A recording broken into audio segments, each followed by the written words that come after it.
Ահա գլխավոր տաճարը Պետերբուրգի ժամանակին համարվել է նաև Ռուսաստանի գլխավոր տաճարը կառուցվել է 40 տարում 1818-ից 1858 թվականներին։ Ուղղակի շլացնում է իր գեղեցկությամբ, իր մեծությամբ, իր շինարարական արվեստով եւ ծախսված գումարով։ Ահա շքեղությունը։ Ուրեմն միայն հիմքը ունի 13 մետր խորություն, 24,000 հատ սյան վրա կառուցված եկեղեցին կշռում է 300,000 տոննա։ Այսպիսի դռները ամեն մեկը ունեն 42 քառակուսի մետր մեծություն։ Ամեն մի դուռը մեկ սենյականոց, այսպես բնակարանի տարածքի չափ։ 40 տարի է տևել տաճարի շինարարությունը եւ հեղինակն է հայտնի ֆրանսիացի ճարտարապետ Օգյուստ Մոնֆերանը, որը տաճարի բացումից ընդամենը 1 ամիս հետո մահացել է Պետերբուրգում։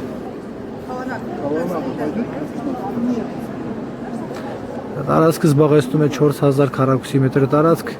միևնույն ժամանակ եկեղեցում հնարավորություն ունեն պատարագի կամ աղոթքի մասնակցել 7000 մարդ։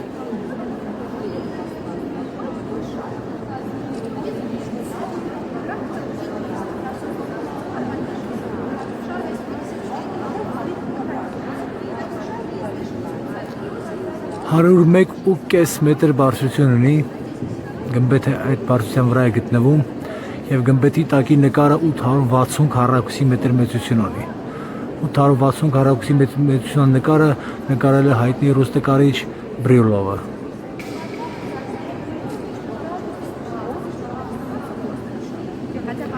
Մազես հետաքրքիր մի բան եւս ցույց կտամ։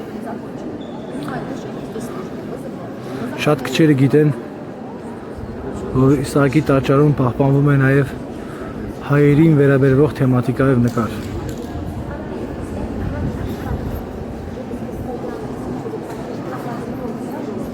Ահա հետաքրքիր նկար ցուցադրեմ ձեզ, որտեղ Աբգար թագավորը հանդիպում է Հիսուս Քրիստոսին։ Իրականում նրանք իրար հետ չեն հանդիպել, բայց եղել են նամակագրական կապի մեջ։ Հիշեցնեմ, որ Նարեկավանք տուրով Սանկտ Պետերբուրգ մեկնողները հնարավորություն ունեն տեսնել այսպիսի գեղեցիկ տաճար եւ ոչ միայն գրեթե ամբողջ գեղեցկությունը Պետերբուրգի մենք այցելում ենք, տեսնում ենք, թանգարանների մեծ մասում ներկայացնում եմ ես, պատմում եմ այս հրաշալի գեղեցկությունների մասին։